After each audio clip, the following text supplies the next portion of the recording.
Euh, donc Sébastien de l'Échappée Verte, le support que vous voyez, c'est un support commun qui a été créé notamment par Simon Ricard du bureau d'études Permalab qui se trouve dans la Drôme, qui a cofondé avec Charlène Descolonges l'association dont je fais partie, qui s'appelle Pour une hydrologie régénérative, qui est une association qui est assez jeune, mais qui vise à transmettre un petit peu toutes ces connaissances qu'on a aujourd'hui sur cette approche de l'hydrologie régénérative, et essayer de faire avancer aussi des dynamiques territoriales, de regrouper un petit peu les... Parce qu'on sait que ça marche, mais pour l'instant on n'a pas de chiffres, en tout cas en France. Donc l'idée c'est de réussir à créer des partenariats, notamment avec les agences de l'eau ou nos dynamiques territoriales avec les élus, pour enfin avoir des chiffres et pouvoir dupliquer le modèle après sur d'autres territoires. Donc nous au niveau de l'échappée verte, juste pour préciser, on est spécialisé sur la conception de paysages régénératifs, tout ce qui gravite un petit peu autour de l'agroécologie et de favoriser la biodiversité. Donc une petite citation de Masanobu Fukuoka, qui a écrit La révolution d'un seul brin de paille, qui était un microbiologiste et agriculteur japonais, qui prônait une approche de l'agriculture naturelle avec l'approche de comprendre les cycles du vivant et toutes les interactions du vivant pour pratiquer une autre forme d'agriculture. Donc la formation des déserts n'est pas due à l'absence de pluie, mais plutôt la pluie cesse de tomber parce que la végétation a disparu. Donc c'est un peu ce que nous ont présenté Cédric et Laurent juste avant. Mais cette phrase, elle symbolise pas mal de choses. Je ne vais pas revenir sur ce qui a été dit avant, mais notamment ces politiques qu'on entend régulièrement aujourd'hui. On nous parle d'adaptation, il faut s'adapter au changement climatique. L'adaptation, c'est bien, il faut s'adapter effectivement, mais il faut aussi régénérer les cycles, s'arrêter un petit peu, de regarder cette compréhension de la complexité du vivant qui va nous permettre de favoriser ces cycles naturels et de régénérer, que ce soit notre agriculture ou le cycle de l'eau. Donc l'idée, c'est pas d'économiser l'eau dans le désert, effectivement, s'adapter au désert et économiser l'eau dans le désert, c'est important, mais si on pouvait refaire couler l'eau dans le désert, ce serait quand même plus efficace pour changer les choses.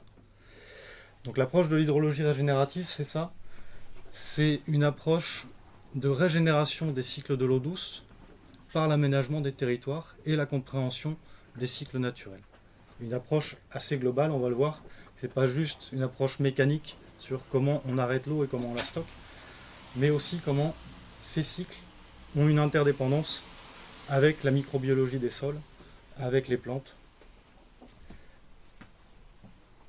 Donc là, on revient un petit peu sur la nouvelle représentation des cycles de l'eau.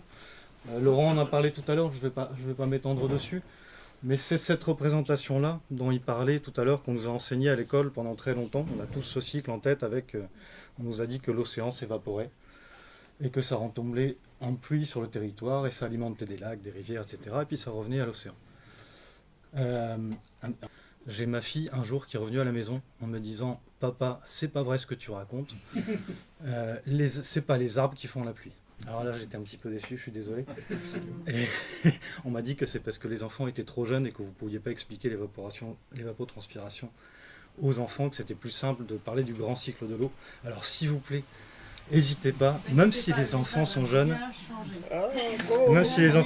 ils sont tout à fait capables de comprendre les super pouvoirs des arbres, et notamment celui-là de perpétuer le cycle de l'eau, parce que 2/3 des précipitations viennent par l'évapotranspiration du végétal. Donc c'est super important de leur apprendre ça, et notamment avec des associations qui arrivent derrière pour planter des arbres avec les enfants. Donc là on a Arbres et Agriculture Aquitaine avec Hugues, qui replante des milliers d'arbres chaque année avec des enfants. Donc c'est important de leur expliquer pourquoi aussi on plante des arbres. Juste une petite note sur une autre limite planétaire qui a été franchie. Je pense que tout le monde est au courant les scientifiques sont intéressés aux 9 limites planétaires et de voir lesquelles on a dépassé et lesquelles sont encore en vert. En 2022, ils nous ont annoncé que une 6e limite planétaire avait été dépassée, et c'est celle du cycle de l'eau douce. Donc la représentation du cycle de l'eau et la vision du cycle fonctionnel. Donc comme Laurent l'a déjà expliqué tout à l'heure, on a cette importance de perpétuer le cycle de l'eau, donc qui arrive de l'océan et qui va arriver sur le territoire. Les pluies vont tomber, les arbres vont évapotranspirer, ça va être poussé par les vents. Donc majoritairement sur nos territoires, on est sur des vents d'ouest qui poussent les nuages vers l'intérieur des terres, et l'hémisphère sud, c'est un peu l'inverse. Mais pour simplifier, si on arrive sur un cycle dysfonctionnel, donc c'est-à-dire un cycle où on a coupé le végétal, on casse complètement ce cycle naturel de l'eau et cette répercussion des précipitations qui s'étendent sur tout notre territoire. Et si on arrive sur un cycle dysfonctionnel de l'eau, c'est ça qui va générer des sécheresses et des inondations. Vous avez bien compris avec les explications qu'on a eues avant. C'est les deux faces d'une même pièce, les sécheresses et les inondations. Au plus on aura de sécheresse, au plus on aura d'inondations. Un petit mot sur le remembrement, parce que c'est lié à ce qu'on va voir derrière. Juste pour avoir certains chiffres en tête, pour savoir l'ampleur du travail qu'on a à faire pour rattraper un petit peu tout ça.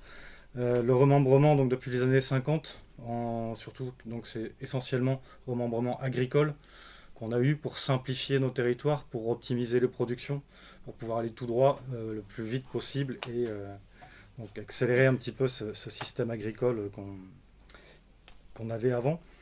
Donc c'est l'arrachage d'environ 1,5 million de kilomètres de haies. Donc on perd tout le maillage végétal du territoire et tout ce qui est associé à cette fonction de maillage végétal qu'on avait sur le territoire. Donc tous les bénéfices de l'arbre, des haies, que ce soit pour la biodiversité, le cycle de l'eau, l'infiltration. Il y a énormément de choses qui sont liées à ce maillage végétal. De même pour les zones humides qu'on pouvait avoir, on avait énormément de points d'eau, que ce soit des mares, des petits étangs.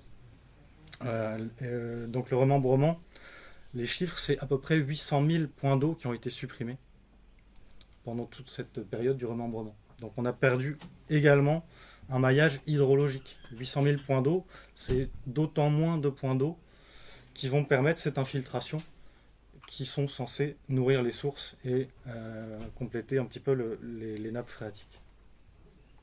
Donc pour simplifier un petit peu cette vision il y a quelqu'un qui posait tout à l'heure la question de pourquoi on subit autant d'inondations. Là, on a une réponse un peu simplifiée. C'est forcément parce que l'eau n'est pas retenue en amont. Il y a forcément un endroit où il y a un excès d'eau qu'on n'a pas su soit infiltrer, soit ralentir. Alors c'est quelque chose d'assez simpliste, mais qui illustre bien la problématique. On exploite les forêts, on va couper les forêts, et si on ne fait rien pour compenser, on va se retrouver avec des inondations dans le creux du bassin versant. Donc ça, on a bien la représentation, on a tous un peu vu ça, surtout au Pays Basque, on voit ça de plus en plus quand on a des épisodes pluvieux assez intenses. En ce moment en particulier. En ce moment en particulier. Donc un cycle de l'eau dégradé, on se retrouve avec des phénomènes de stagnation d'eau. Donc évidemment, on tue par la stagnation d'eau, si elle est trop longue, on va tuer les micro-organismes du sol qui participent énormément à la porosité du sol et donc à infiltrer et à absorber ces excès d'eau qu'on pourrait avoir. Et aussi les phénomènes d'érosion, donc les pertes de sol pour les milieux agricoles qui sont extrêmement importants. Donc on a aussi une conséquence de la dégradation des cycles de l'eau, c'est diminution de l'infiltration, l'assèchement des sources et des cours d'eau, phénomène de sécheresse, et comme l'a montré tout à l'heure Laurent aussi, des incendies qui sont générés par l'assèchement de l'atmosphère. Alors une petite photo des années 80, parce que ça a été une problématique également, c'est le drainage. On a énormément drainé toutes nos surfaces agricoles pour essayer de rejeter, pendant une époque, ça a été un sport, c'était de rejeter le plus vite possible l'eau vers l'océan. Donc voilà, c'est une photo des années 80. Pareil, c'est les drainages agricoles donc droits, les fossés qui sont imperméabilisés, etc. C'est des choses qu'on peut changer aujourd'hui également. Bon, je passe un petit peu vite là-dessus. Ça, vous voyez des images de drainage agricole, hein, ça se fait encore aujourd'hui. Des parcelles entières qui sont creusées pour évacuer l'eau le plus vite possible vers l'océan. Pareil sur la simplification, donc on a simplifié l'agriculture en supprimant des haies, on a aussi simplifié la forme de nos cours d'eau. Voilà, parce que c'était plus pratique, on a fait des cours d'eau qui vont tout droit. Et on constate aujourd'hui, on sait aujourd'hui que, donc Suzanne nous en reparlera tout à l'heure, mais c'est de l'importance d'avoir des cours d'eau sinueux, de créer des méandres, d'avoir des zones humides, des zones où ça stagne un petit peu, pour ne pas subir les excès d'eau comme on le connaît aujourd'hui et qui provoquent des inondations. Donc le triptyque en hydrologie régénérative, on a un triptyque de régénération des cycles de l'eau douce dans les agrosystèmes et sur les territoires. L'avantage de cette approche, c'est qu'elle peut s'appliquer autant à une parcelle agricole qu'à un territoire entier. On va le voir après. Donc un des premiers piliers, ça touche ce qu'on appelle l'eau bleue. Donc c'est le cycle long de l'eau. Donc l'eau, au niveau de l'hydrologie, c'est la prise en compte des chemins naturels et artificiels de l'eau et l'aménagement global des sites et des bassins versants en priorisant la gestion de l'eau. C'est-à-dire de capter l'eau, de la ralentir, de la stocker et de l'infiltrer. De la répartir sur le territoire et de la stocker par différents moyens qu'on va voir après. Et également la création, la conservation de zones humides ou semi-humides pour recharger les sources et les nappes phréatiques. Le deuxième pilier de l'hydrologie régénérative, c'est lié au sol, tout ce qui touche à l'agronomie de nos sols. C'est extrêmement important, on va le détailler un petit peu après, mais d'avoir un sol vivant, toujours couvert, comme l'a expliqué déjà un petit peu Laurent tout à l'heure, d'avoir un sol riche en matière organique, de manière à améliorer la structure, la porosité, pour permettre justement de réduire les phénomènes de ruissellement et d'érosion, de stocker l'eau dans tous les éléments biologiques et de favoriser l'infiltration et la résilience hydrique pour toute la végétation cultivée, ou non d'ailleurs. Le troisième pilier, donc là c'est plus lié à ce qu'on appelle l'eau verte aujourd'hui, donc c'est les petits cycles courts de l'eau, essentiellement liés à l'arbre et à la végétation pérenne. Mais c'est vrai que l'arbre est quand même un gros pilier parce qu'il est beaucoup plus efficace que la végétation à petit cycle. Donc les arbres sont la clé pour la gestion de l'eau sur le long terme en favorisant l'évapotranspiration, la condensation et nourrir les petits cycles de l'eau, en créant des microclimats frais et humides et en infiltrant l'eau en profondeur ou en la remontant en surface, et en développant le système mycorhizien et en favorisant la microbiologie du sol. Donc pour parler de l'aspect un peu mécanique de ce pilier qui est la gestion de l'eau, il y a une personne qui a été très inspirante dans les années 50, qui est un Australien qui s'appelle Percival Alfred Yeomans, qui était sur un territoire très sec en Australie, c'était 200 ou 300 mm d'eau par an, qui a subi des incendies et qui était ingénieur des mines, et il s'est penché sur la question de comment essayer d'endiguer un petit peu ces incendies à répétition, comment faire pour réhumidifier un territoire qui est quasi désertique. Et il a passé une grande partie de sa vie à développer un peu le concept, c'est un des piliers de ce qu'on appelle aujourd'hui l'hydrologie régénérative. Donc c'est au début une approche un petit peu mécanique, mais il a développé ce qu'il appelait l'échelle de permanence, qui est un outil d'aide à la conception de nos systèmes agricoles. Quand on arrive sur une parcelle, il y a beaucoup de questions à se poser. Et il a créé un outil qui s'appelle l'échelle de permanence, qui nous permet d'être un petit guide sur comment on va aménager notre parcelle agricole, où c'est applicable aussi également au territoire entier. Donc l'échelle de permanence, on a 8 étapes qui va du plus complexe à modifier. Alors par exemple là ici en haut de l'échelle vous avez le climat. Alors on voit qu'on peut changer le climat, mais au prix de quelle énergie? C'est vraiment ça nous coûte. On a réussi à changer le climat, mais ça nous a coûté une énergie absolument incroyable. Donc nous, quand on arrive sur une parcelle, c'est pas le climat local de notre territoire qu'on va essayer de changer. On va pas pouvoir faire ça à l'échelle d'une vie humaine et tout seul dans notre coin. Donc ça, on oublie déjà. C'est plutôt à nous de s'adapter au climat que le climat de s'adapter à ce qu'on veut faire. La topographie du territoire, pareil, c'est assez complexe de la changer. Alors on va s'appuyer dessus pour étudier notre contexte géographique, pour voir comment est organisée notre parcelle ou notre territoire. Et à partir de ces constats, on va pouvoir essayer de s'adapter et de créer un aménagement qui soit cohérent par rapport à notre topographie. Mais essayer de raser des montagnes pour changer la topographie et s'adapter à ce qu'on veut faire, c'est pareil, ça demande une énergie incroyable et qu'on ne va pas mettre en place à notre échelle. Au niveau de l'eau, c'est là où on va pouvoir commencer à intervenir à notre échelle, que ce soit au niveau de la parcelle ou au niveau du territoire. Avec l'étude des flux d'eau qu'on a pu faire avec la topographie qu'on a vue juste avant, on va pouvoir mettre en place, étudier, comprendre le chemin que parcourt l'eau par rapport à une topographie donnée. Donc en général, bon, on a tous là ici au Pays Basque, on sait tous un petit peu comment ça fonctionne. Hein, on a des crêtes et puis on a des creux.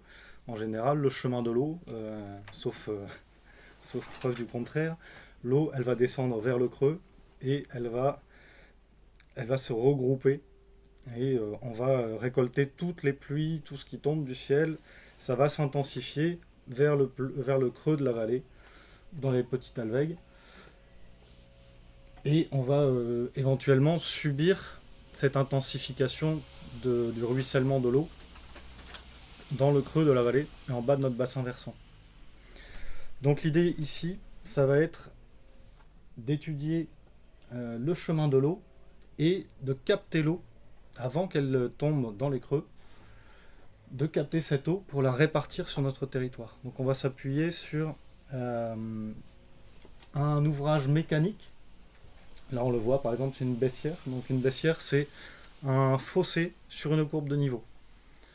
Pour ceux qui font pas de montagne, une courbe de niveau, c'est une ligne sur laquelle vous marchez sans monter ni descendre. Quand vous êtes en montagne, le paysage il est un peu vallonné. Si vous suivez la courbe de niveau, vous ne montez pas, vous ne descendez pas, vous restez sur la même altitude. Donc l'idée, ça va être de créer une ligne qui va casser le flux de l'eau dans la pente et ce qui va permettre de répartir cette eau sur notre paysage. Donc par exemple, si on prend une crête ici, de mettre une cassure dans la pente et de faire circuler l'eau sur notre parcelle, ça va nous permettre aussi d'aller irriguer cette crête qui normalement est sèche. Une fois qu'on a défini les chemins de l'eau qu'on veut mettre en place pour l'aménagement de nos parcelles ou de notre territoire, à partir de là seulement, ça devient logique de implanter nos chemins et nos routes. C'est par rapport à ces aménagements autour de l'eau qu'on fait. Si on veut vraiment optimiser le système, ça va se dessiner tout seul et on va savoir exactement là où on peut placer nos circulations sur le terrain. Ensuite, on va pouvoir aménager en replantant donc tout notre système arboré ou notre système cultivé par rapport à tout ce qu'on aura travaillé avant. Ça va devenir aussi une évidence de où est-ce qu'on va pouvoir aménager nos parcelles avec les systèmes arborés ou avec les systèmes agricoles. Et tout le système va bénéficier, donc tout notre système, que ce soit cultivé ou non cultivé, va bénéficier des aménagements qu'on aura fait en amont pour récolter, répartir, infiltrer l'eau dans le sol. Ensuite, on arrive sur les infrastructures. Donc c'est les infrastructures, ça reste quand même assez facile à construire selon ce qu'on aura défini avant. Pareil pour les subdivisions de nos parcelles avec les espaces qui peuvent être mis en pâturage. Par exemple, si on crée des paddocks pour de l'agriculture, du pâturage tournant dynamique, on va pouvoir organiser nos circulations du bétail assez facilement en créant soit des haies ou en clôturant nos parcelles. Et enfin, le levier qui est le plus facile à modifier sur nos exploitations ou sur nos territoires, c'est le sol. On a aujourd'hui, avec toutes les techniques d'agriculture de régénération, l'agriculture du vivant, les techniques de semis sous couvert végétal, qui nous permettent de ne plus perturber le sol, on arrive à aggrader nos écosystèmes, c'est-à-dire rendre nos sols plus fertiles, et tout ce qui gravite autour de cette notion de fertilité, de porosité qu'on pourrait avoir, aussi d'absorber plus facilement les excès d'eau qu'on pourrait avoir, ou d'amortir également les sécheresses. Ici, on voit, tout à l'heure, je vous expliquais qu'on pouvait créer une cassure dans la pente à partir d'une baissière sur la courbe de niveau. Alors, selon nos besoins et selon les objectifs qu'on a sur notre parcelle, on va aussi tout simplement pouvoir passer ce qu'on appelle une sous-soleuse. C'est juste une cassure qu'on va créer sur la courbe de niveau. Donc c'est pas un fossé ici, c'est juste on passe une dent, une sous-soleuse.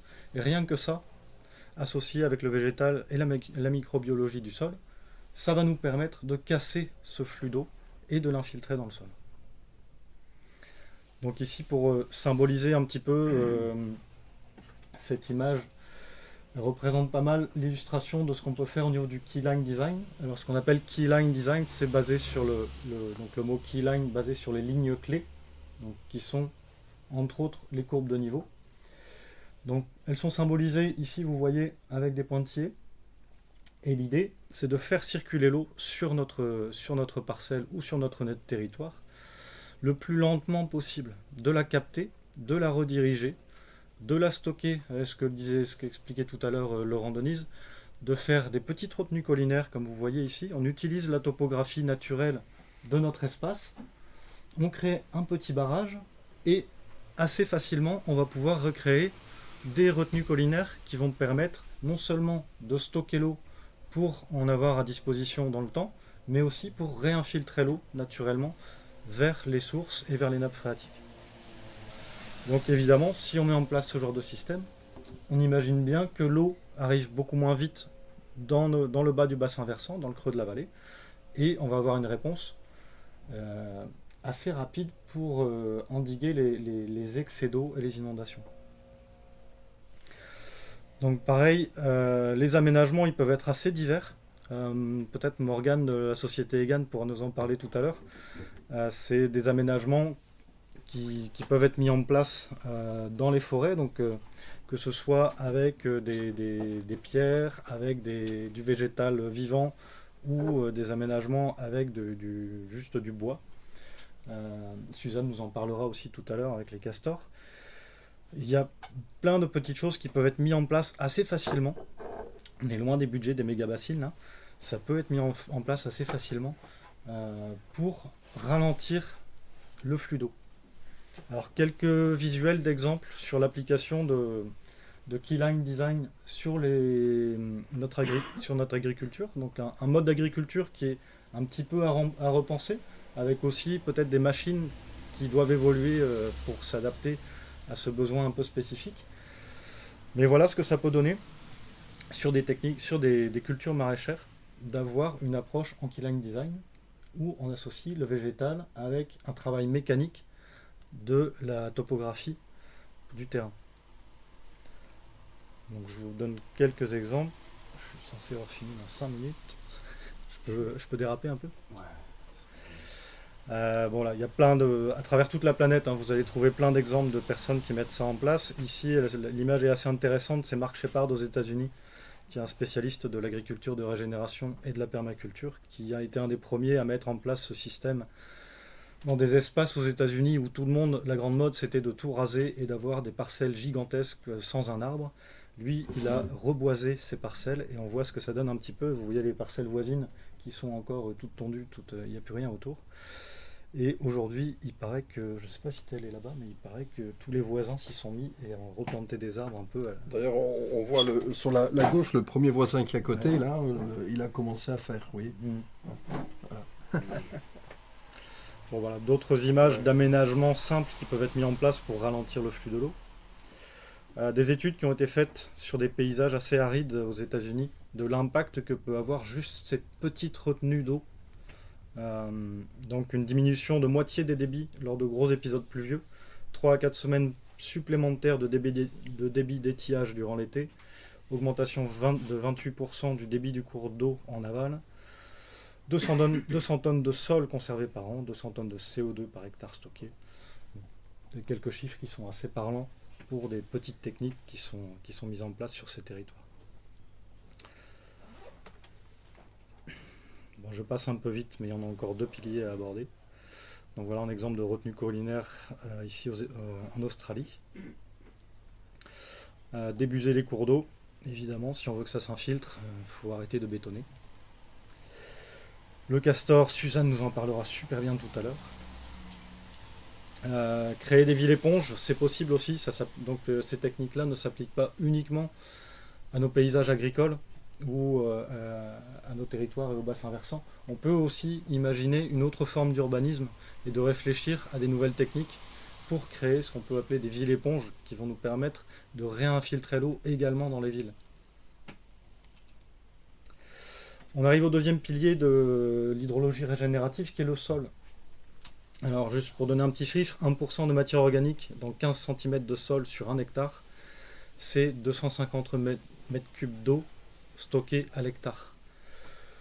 Donc c'est pour rappeler l'importance. Notre première réserve d'eau, c'est pas des bassines qu'on peut faire, c'est notre sol. Notre sol, c'est une vraie éponge. Et 1% de matière organique en plus, c'est vraiment significatif. Donc on sait aujourd'hui que nos paysages agricoles, on travaille sur des espaces qui sont entre 1 et 3% de matière organique en général. Imaginez si on double ce chiffre, qu'on arrive sur des parcelles sur lesquelles on est, donc par exemple pour les techniques d'agriculture régénérative, d'agriculture du vivant, on est sur des parcelles où on peut atteindre 5 voire 10% de matière organique. Imaginez la quantité d'eau qu'on peut stocker, rien que ça. Ça nous fait un effet tampon sur ce qu'on connaît aujourd'hui des extrêmes, que ce soit en extrême de chaleur ou en période de sécheresse, ou que ce soit sur des extrêmes au niveau des quantités de précipitations qu'on peut recevoir. Donc au niveau du sol, c'est aussi toute cette interaction qu'il peut y avoir, toute cette complexité du vivant qu'on a dans le sol, qui va nous permettre d'avoir une porosité incroyable. Tout à l'heure, Laurent parlait de vers de terre.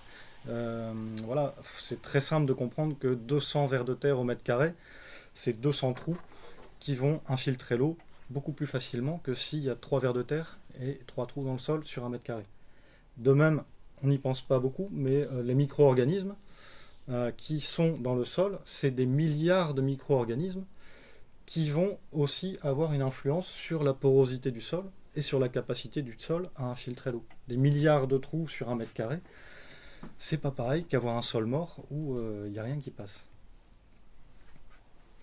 Donc un petit peu toutes les nouvelles techniques qui se développent de plus en plus et qui sont très inspirantes, de techniques d'agriculture de conservation, de pâturage tournant dynamique, d'enherbement des couverts végétaux, de la culture sur sol vivant, de la simplification et de l'arrêt du labour aussi, qui permet d'éviter les phénomènes d'érosion et de la déstructuration de nos sols. Un petit visuel pour symboliser sur une même parcelle, ici, donc c'est vraiment le même endroit, dans le sud, dans le 34, dans l'Hérault, avec après une pluie de 230 mm en 16 heures. Vous voyez la différence entre une parcelle de vigne qui n'a pas de couvert végétal et une parcelle de vigne qui a été travaillée avec du couvert et de la végétation à l'année. Les bactéries, je te laisserai aborder le sujet. Là, l'effet du sol sur le bilan radiatif, donc Cédric en a parlé tout à l'heure, mais c'est vrai que voilà, pour simplifier un petit peu, de rappeler l'importance de l'évapotranspiration des arbres qui créent des nuages bas et qui vont favoriser des pluies plutôt que des surfaces réfléchissantes ou des surfaces qui ne sont pas végétalisées, qui vont peut-être permettre une certaine évaporation, mais cette évaporation va créer des nuages hauts qui vont pas favoriser l'effet qu'on attend pour le refroidissement du climat et les précipitations. Le rôle important aussi, donc parmi les micro-organismes, il y a le rôle vraiment extrêmement important des mycorhizes et du réseau de champignons. Donc les mycorhizes, pour les personnes qui ne connaîtraient pas très bien, c'est un organe mixte entre une racine d'un arbre et un champignon. C'est vraiment un nouvel organe qui est créé. Et c'est un partenariat qui existe depuis 400 millions d'années.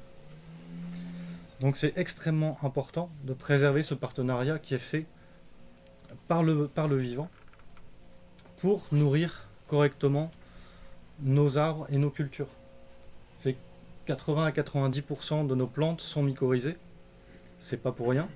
Et nos plantes redonnent entre 20 et 40% de leur travail de photosynthèse aux champignons pour avoir les bénéfices de ce que peut apporter le champignon.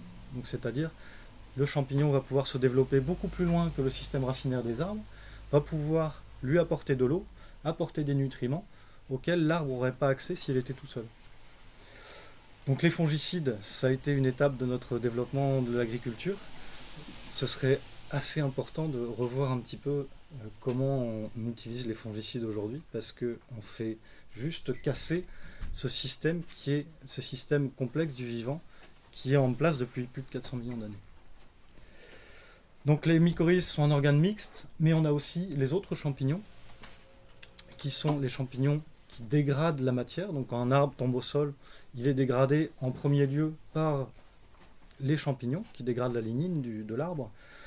Et cette dégradation, cette présence des champignons dans la dégradation du végétal, va créer également un système que Hervé appelle hyperfluidité, qui va permettre de faire circuler l'eau et les nutriments à travers tout un réseau.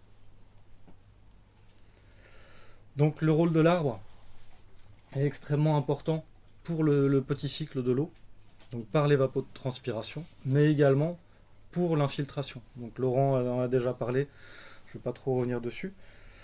L'intégration de l'arbre dans nos espaces, ça peut prendre différentes formes. Évidemment, réintégrer l'arbre dans les espaces agricoles, recréer un maillage dense à travers nos territoires, intégrer aussi l'animal avec l'arbre pour régénérer les sols, c'est extrêmement important.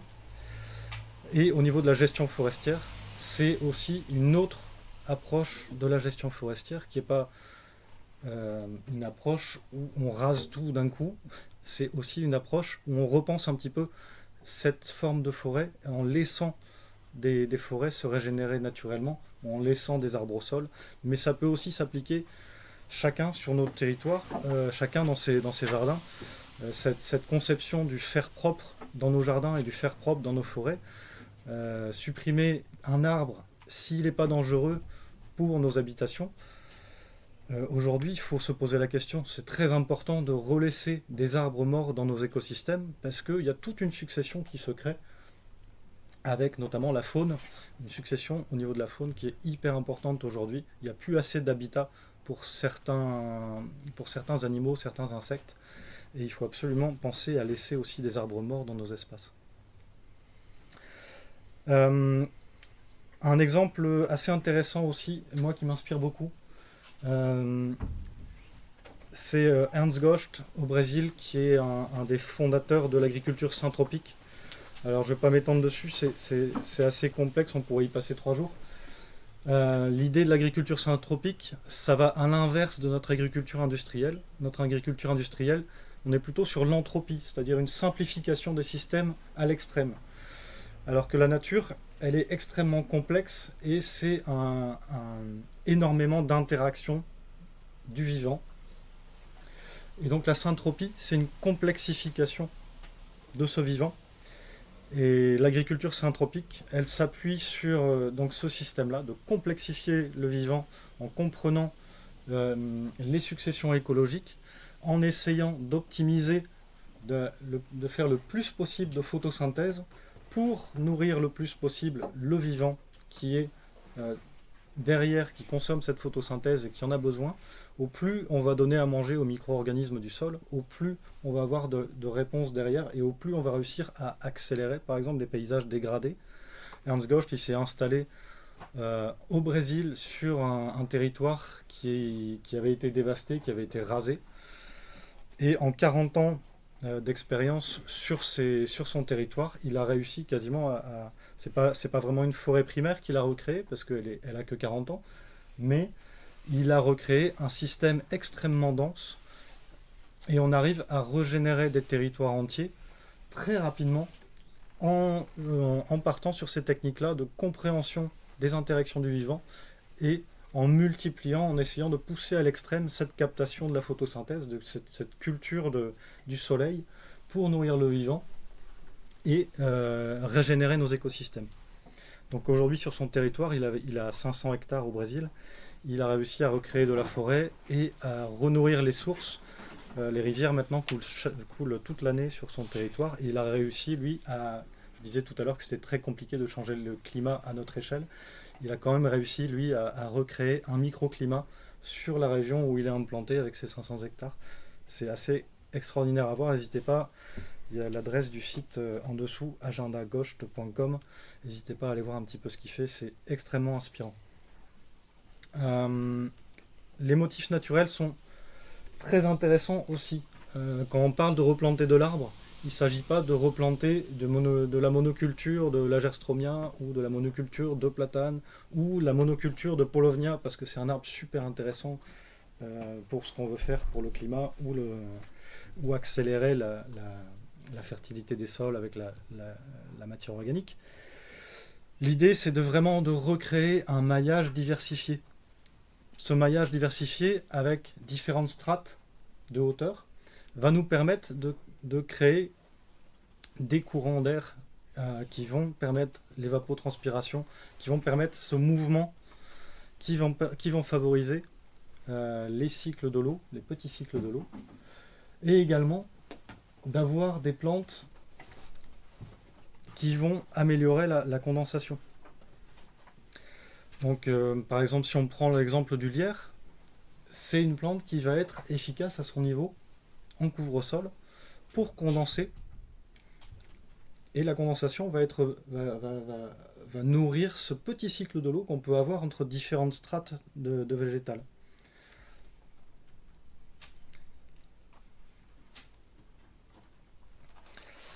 Donc voilà, à une échelle un peu plus grande, on a peut-être beaucoup qui ont vu ces images de ce qu'on appelle, ce qui était à la mode à un moment d'appeler ça les rivières volantes au-dessus de l'Amazonie. C'est vraiment cette image du cycle de l'eau qui se perpétue, et au-dessus des surfaces végétales, la condensation, les espaces qui sont, comme on le voit sur la photo de droite, vraiment en paysage très diversifié par les formes. On a ces zones où on voit les nuages qui restent dans ces zones basses, l'eau qui se condense par les plantes, et cette circulation qui se fait et qui entretient le cycle des précipitations et le cycle de l'eau.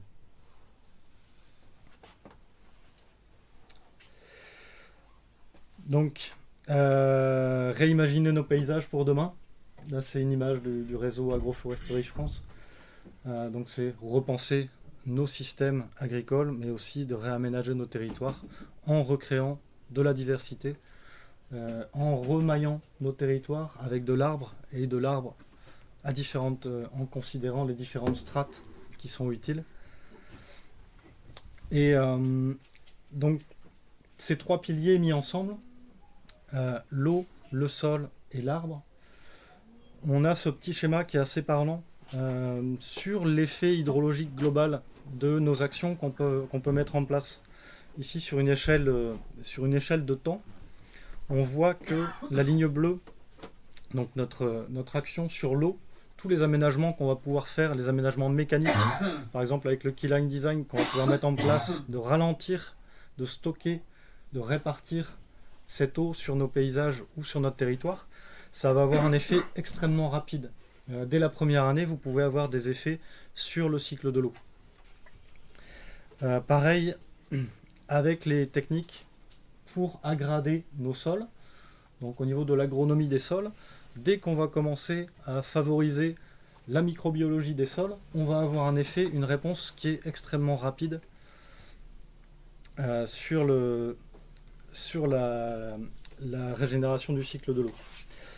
L'arbre, par contre, ça va prendre un petit peu plus de temps.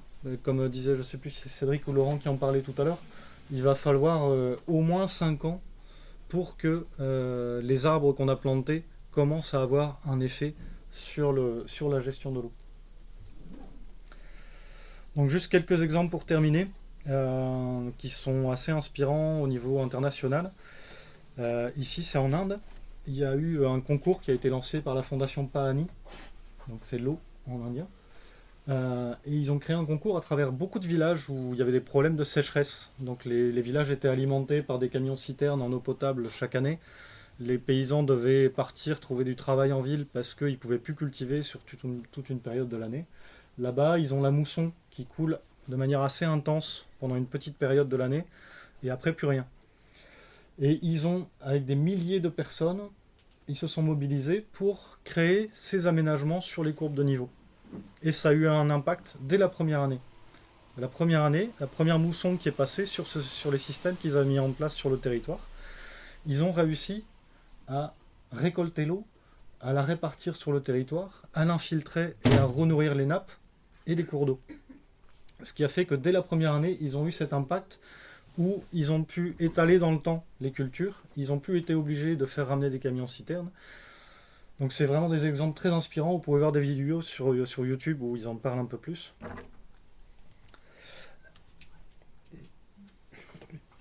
Et donc tout à l'heure, Laurent présentait une photo du plateau du Los. Donc c'est pareil, c'est au niveau d'un territoire entier grand comme la Belgique. Essayez d'imaginer. Donc c'est possible de le faire.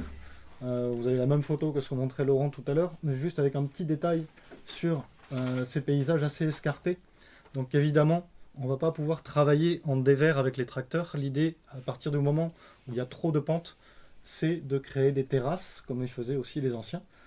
Vous voyez l'image quelques dizaines d'années avant, et l'image après, c'est assez parlant. Donc juste avec ces aménagements-là, à l'échelle d'un territoire entier grand comme la Belgique, on peut reverdir des territoires qui étaient complètement désertiques. Une dizaine d'années entre les deux images, à peu près, tu as une idée Je sais plus. Enfin, ça dépend. Là, en fait, il y a à peu près une dizaine d'années entre les deux là. Hein, ouais. En Slovaquie aussi, il y a quelque chose qui est très intéressant à suivre, qui se met en place depuis 2021, qui est une approche assez globale, avec notamment, il quantifie l'impact sur l'emploi, l'impact sur le bien-être, etc. Donc c'est pas juste étudier l'impact sur le cycle de l'eau, mais c'est une approche un peu globale, et ça va être assez intéressant à suivre. Vous pouvez déjà avoir de la documentation sur ce qui est mis en place là-bas. Voilà, c'est des images du territoire qui est... À l'échelle de plusieurs départements en termes de territoire. Hein, c'est c'est en grosse échelle. Ça.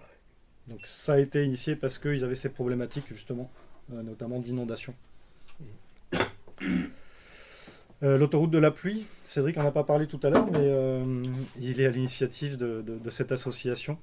Vous avez le lien en dessous, autoroute-de-la-pluie.org, qui vise à relier par un maillage végétal notre zone côtière au Massif central pour faire circuler les précipitations et nourrir un petit peu ce cycle de l'eau. Au niveau de notre territoire, il y a déjà des démarches qui sont en place, ça arrive tout doucement. Et la proposition, peut-être qu'on en parlera cet après-midi sur la table ronde, c'est de proposer ici à notre agence de l'eau à Douro-Garonne, avec plusieurs acteurs, de mettre en place ces techniques-là sur notre territoire pour justement étudier un petit peu les impacts positifs que ça peut avoir, autant sur les phénomènes de sécheresse que sur les phénomènes d'inondation, donc tous les excès qu'on peut avoir dans un sens ou dans l'autre. Voilà. Merci beaucoup.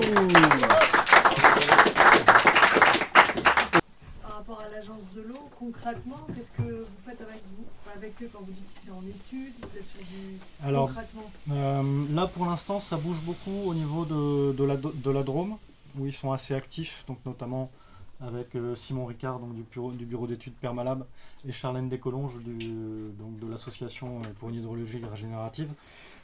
Ils sont en train de mettre en place un projet avec l'agence de l'eau qu'ils ont sur leur territoire de Lyonnaise Méditerranée. C'est pas à Bourg-Garonne, du coup. Pour l'instant, non. Mais le but, c'est ici de proposer à plusieurs acteurs, Si on est là, c'est faire des pour ça. propositions à l'agence de l'eau à Dourian. Concrètement, parce que nous, on travaille beaucoup avec eux. Concrètement, pour l'instant, non. Ah, voilà, Mais mais on est en train de travailler dessus. Ouais, mais on pourra en reparler. Mais... Oui, On pourra en il faut parler. faire du lien là. Oui, parce que moi, j'étais au comité de bassin, j'en ai jamais entendu parler. Ah ben oui.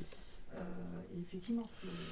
J'ai juste, si vous voulez bien, j'ai oublié de vous présenter, parce qu'on a tendance c'est assez humain, à ce qu'on ne voit pas, on ne le considère pas.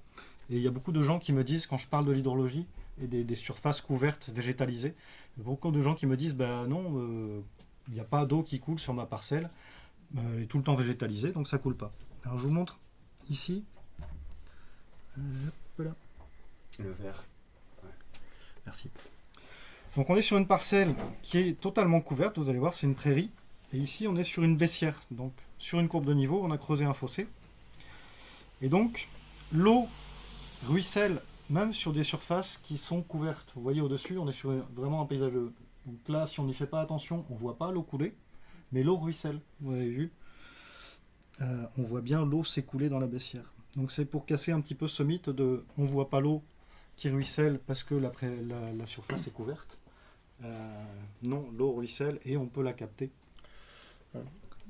Ce ruissellement, dès qu'on commence à étudier le chemin de l'eau sur une parcelle, en moyenne, on arrive, une goutte d'eau qui tombe sur une parcelle, par ce ruissellement, elle se retrouve 3 heures plus bas dans la rivière et elle part en bas. 3 heures quand il y a une pluie. Quand on a commencé à avoir tout un réseau de baissières et de circulation, ben, c'est en moyenne 3 semaines, entre 4 et 6 semaines, on va dire. Donc ça, c'est tout de suite. Et après, quand les arbres sont mis en place, eh ben, une goutte d'eau, il lui faut encore 4 à 6 semaines de plus pour sortir. Donc finalement, on capte cette eau, on la stocke, elle n'inonde plus en bas. Et ces mêmes réflexions peuvent être menées bien sûr en amont sur les bassins versants et aux endroits où il y a toutes les parties qui se sont urbanisées, tous les toits, tout ça, où il faut aussi raisonner cette façon. Parce que quand il pleut beaucoup, toute l'eau de nos villes, elle se retrouve dans la rivière, elle augmente le débit de la rivière, et alors qu'il y a, normalement, il aurait fallu qu'elle s'infiltre pour qu'il n'y ait pas trop de trucs dans la rivière et que ça déborde pas, vous voyez. Donc c'est vraiment ces notions qu'il faut voir avec, à la fois en amont des bassins versants, toutes ces questions d'hydrologie régénérative, et à la fois dans les endroits où il y a de la vie, enfin des humains qui vivent, de réfléchir à toutes les façons possibles d'infiltrer l'eau dans le sol pour pas qu'elle aille trop vite dans la rivière et écrêter toutes ces grandes inondations qu'on a maintenant. Et donc, ça a aussi été dit, 1 degré d'augmentation de température, ça va faire globalement 10% de pluviométrie en plus, au moment où il y en a déjà beaucoup. Et quand on avait des pluies de 50 mm, et ben maintenant c'est des pluies de 55 mm, et ça va aller en augmentant. Et donc ça fait 5 mm de plus à stocker, ou si on ne le stocke pas en inondation, parce qu'on est souvent déjà un petit peu limite sur tous ces aspects-là. Voilà. Donc c'est vraiment des démarches à aborder de façon territoriale, concertée, pour qu'elles soient très efficaces. Mais c'est aussi des démarches à aborder de façon individuelle, parce que pour que ça marche au niveau de tout le territoire, il faut que tout le monde s'y mette. Et il ne faut pas baisser les bras. Je vois que Biriatou est arrivé, et ça c'est merveilleux. Parce que là, il y a aussi plein de choses qui se font de façon fabuleuse par là-bas. Est-ce qu'on a Suzanne? Il y a peut-être d'autres questions en attendant que Suzanne. Oui, monsieur. Je sais plus une remarque qu'une question, parce que moi je suis arrivé en retard. Donc sur la question de pompe biotique, donc je ne sais pas si elle était... On l'aborde après. Vous l'aborderez après. Mais c'était juste pour dire qu'il y a... je ne sais pas s'il en est. Je pense qu'il est en cours une étude qui est faite dans le Gers sur l'impact forêt et justement cette évapotranspiration. Et la question, c'est bien de remettre une forêt, parce qu'ils n'ont pas suffisamment de forêt, mais d'en rajouter. Mais ça veut dire que l'eau, elle ne va pas nécessairement elle ne va pas arriver dans le Gers, elle va arriver dans les départements voisins. Donc il y a toute une réflexion à avoir dans un niveau minimum régional sur cette interdépendance. C'est-à-dire que les actions, et aussi donc prendre en compte que les vents dominants sur le Gers sont passés de dominants d'Atlantique à maintenant dominants d'Est, donc qui assèchent. Donc, ma question, ça serait, est-ce que la forêt va permettre aussi de remettre en route des vents dominants qui ont disparu depuis 20 ans? On l'a vu, la forêt, c'est un processus qui va prendre une vingtaine d'années pour se mettre en place. Donc oui, ça y arrivera, mais d'ici 20 ans, on sera en 2040. En 2040, on aura 1 degré, si on est dans le schéma de 2 degrés de plus, donc en 2040, on aura quasiment 1 degré de plus que maintenant. Et donc, en attendant ça, on a à préparer en amont tout ce qui va concerner la circulation, le stockage, l'infiltration de l'eau. Et la forêt grandira au fur et à mesure et renforcera tous les travaux qui auront été faits avant. Et on va le voir aussi après, il y a d'autres éléments dans la forêt qui sont excessivement importants et qui vont aussi nous aider en fait à mieux comprendre ce qui se passe et à faire de la forêt une véritable alliée. Merci.